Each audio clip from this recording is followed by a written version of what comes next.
Hey, what's up, everybody? Today I want to talk about why we're bad. And this is all kind of related with videos I've already made about the unknown, the unconscious, the book I'm reading, Damien by Herman Hesse.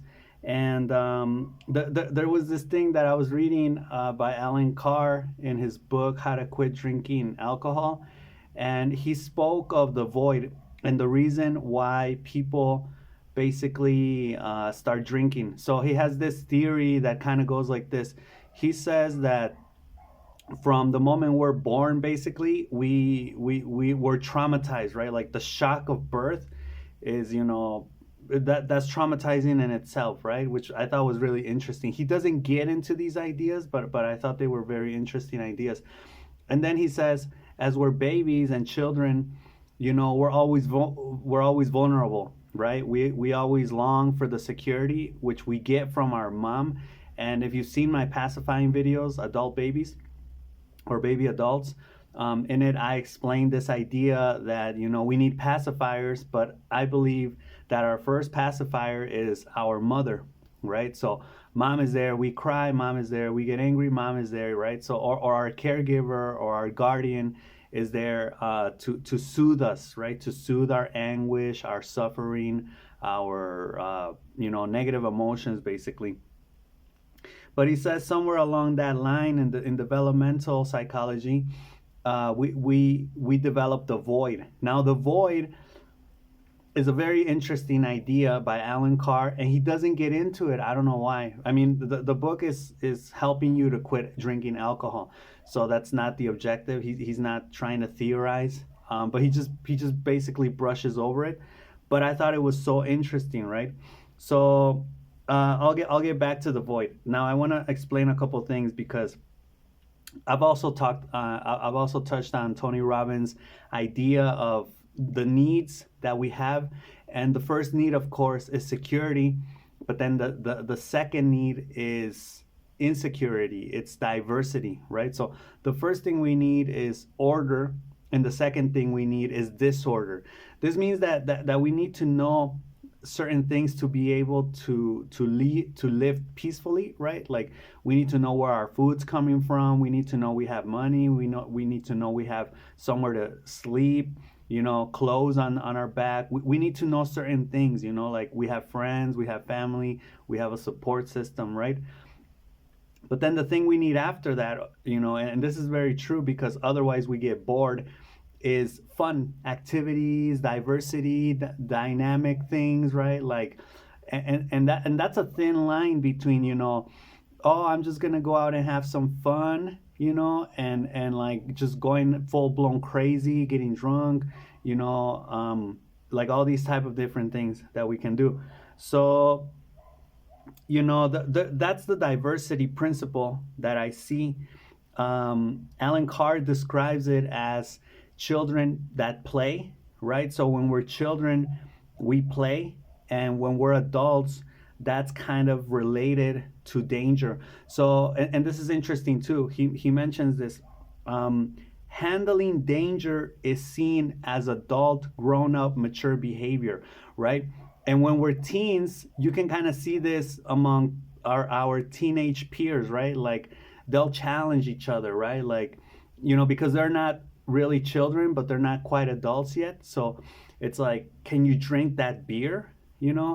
Oh, but drinking is dangerous, right? And I can see how that is how addictions develop, right? Like, can you smoke that cigarette or try that drug? Are you grown up enough, mature enough? Which you're not. You're a teenager. You're still a kid, right? But teenagers will do that with each other because there'll be some teenagers that will experiment and nothing will happen to them, or maybe something will happen down the line, right? But in that moment, they're basically like just challenging other people, and so yeah, they play around with fire, right?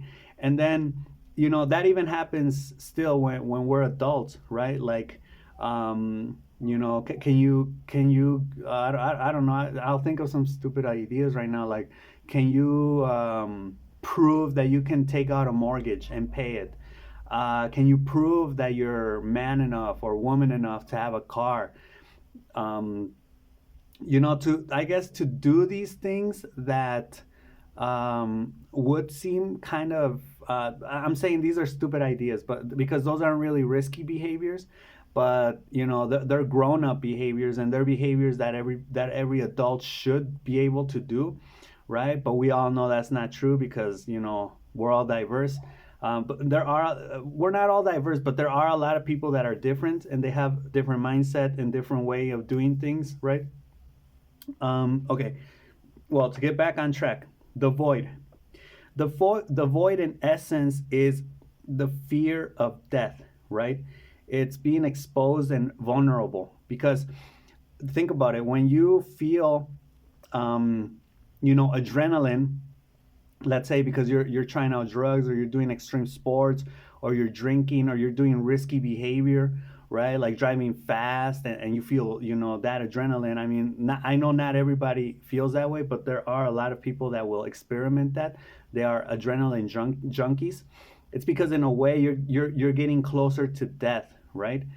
And you're vulnerable, right? So you're exposed, and that, in some way, I don't know why, but in some way that's attractive, right? People like that.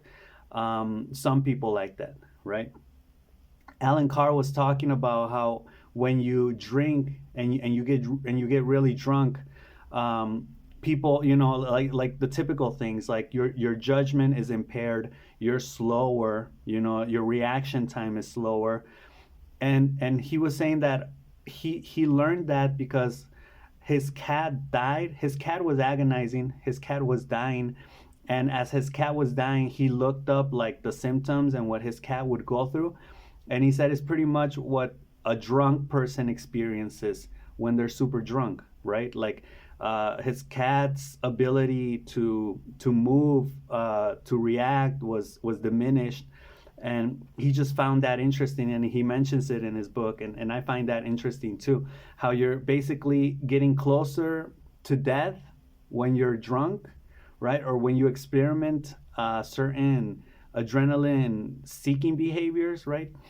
I find that interesting. Okay, let me read this part. Yeah, it's the rush. Oh, okay. And then the rites of passage, right? Like there are cultures, see, and this is all related with like the unconscious, the unknown, which is death, which is where we come from and where we end up when we die. Nothingness. Like I'm a Christian, right? Catholic, I believe in God. But I also find these ideas interesting, so I play around with a lot of ideas. And right now I've been playing around a lot with the unconscious. So the rites of passage is basically, and this is where what Herman Hesse was talking about in the book Damien, where you're when you're a child, you have like all this innocence, but then you're 13 or 14 or whatever, and you start to your body changes, puberty. You start to look at people differently, people from the opposite sex. You start to look at them differently, right? So you start to mess around with the unknown. And the rites of passage, I think I've spoken on this in a video too, is basically like that ritual that some culture will do to basically turn you from a boy into a man, or from a girl into a woman, right? Like they'll do traditional symbolic things, right? Like in one culture, they throw you out into the forest for a night and you have to survive. And somebody said that in Western society, that's kind of like going to college, right? Like that's your rite of passage. But the rite of passage is just basically more emphasis on the void. And if people can't, handle that, because that's trauma too. Any type of radical change is trauma. So I think the transition needs to be smooth. But even then, you're gonna experience, the eventually, like even if it's long term, you're gonna experience the impact of that trauma, and it's gonna change you. It's gonna make you tougher. That's why you grow up. That's why you mature, because in a way, it's you. Basically, you stop being a child, and thanks to all of the hardship and the negativity that you experience, you become tougher, and that toughness makes you mature, and like responsible, right? So that's kind of the idea behind all of that. Yeah, as you gain consciousness, and my video is gonna be coming out soon. It's called the archetypes. It's in Spanish, and I talk about the innocent archetype, right? If you want to investigate the innocent archetype, and the innocent archetype is that person that we are, on our first day at a job, on our first day at school, like when we don't know anything, right? And we have to learn. We know we have to learn, and we know we don't know, right? So that is traumatic also, right? And but then you start to gain consciousness, and the consciousness that you gain is also traumatic because you become aware of things. It's like you can judge things easily from the outside, right? Like, for example, you can judge a government, or a president, and you can say that president was stupid. But then if you were on the inside, seeing how everything was being handled and seeing like all of the problems being presented daily, you would kind of be like, oh, okay, I understand why. That's why I watch House of Cards, and it gives you another feel for politics, because it's easy to judge from the outside. So that consciousness will change your perspective too, right? Will make you mature. And some people can't handle that truth, right? They'll say, no, I thought the world was simpler. I didn't think things were this bad, or I didn't think things, could be this way, right? Like there's just so much information that it's like you're being illuminated, and, you're becoming blind because of so much information. You have to get used to all of that, and getting used to it is the hero's journey, right? Also an archetype. So yeah, you get traumatized, and I've been watching Cobra Kai, and I can learn something from some of its characters, like Hawk, Tori. I'm not sure about Kreese, but these are people that are supposedly, very angry, very aggressive. They're bad people, right? They're bad characters not bad in the acting, but their character is a bad person, right? And they always justify their aggressiveness by what they've suffered, right? They say, I'm this way because these things have happened to me, right? So again, that's the shadow work. You have to be aware of that, but you can't stay in that area, right? You have to find that balance between, what's happened to me, what I've suffered, and the consciousness I have gained. Balance that out with the good in life, with being thankful, and also being thankful for what I do have, right? Like, I mean, these people are suffering, but they're in the greatest country in the world. They're in the United States, a country where, people literally die getting into. So it's like, yeah, you have it bad, but you don't have it that bad, right? Like, you need to find that balance and be thankful. Shit has happened to you, and you're more aware, and it's made you tougher and more mature. But you also have to, like I say, be thankful, and basically don't go out of your way to cause harm just because, right? So, yeah, and then I think there's this other idea where, you have chaos. Chaos is in you, and chaos is in other people. So when you're exposed to other people, you interact with that chaos. Now there are people that will want to tap into your chaos, but like I was watching this movie, Senora Influencer, and her chaos was worse than the chaos of the people out there, right? Like she seemed innocent at first, but then they tapped into her chaos, and you could say they created a monster, but the monster was always living in her, right? So there's also that danger, I guess we can say, of you know basically people like opening you up to your full blown potential. And if that potential is very, very chaotic, like very extreme and radical and aggressive, and to the point of killing, which happens with this girl in the movie, then that's something that is uncontrolled, right? So there's like controlled chaos, which is one that is more like directed towards creative means. And then there's uncontrolled chaos, which is just destructive, right?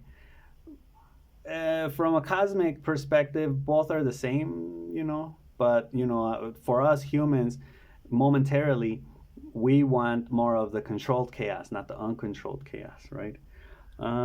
Okay, and let me see here. The last thing, as you get older, you get closer to the unknown. This idea, like people that are young, is are people that can get addicted to things, right? Like alcohol and drugs and things like that. And they're more open to experimenting, they're more open to the chaos. But I think as you get older, you limit the chaos, the diversity, right? Like just think of like old retired people and they're not really doing much, right? They're just like living easy, peacefully. So their chaos, their diversity needs are like, low, and they actually have a high demand for order, right, and structure. And I think coincidentally that's because they are getting closer to death, so they'll soon be in the chaotic world, right? I don't know if it's like, if you want to avoid death or complete chaos, then stay organized, stay orderly. That could be another way of seeing it, because life is just destello, as they say in Spanish, is just like a small spark in the middle of darkness, right? So this is momentarily, and as humans, we try to structure our lives and give meaning to our lives and order, because chaos is all around us. So I'll end with that happy note. I hope you enjoyed the video, and I'll see you guys next time. Peace.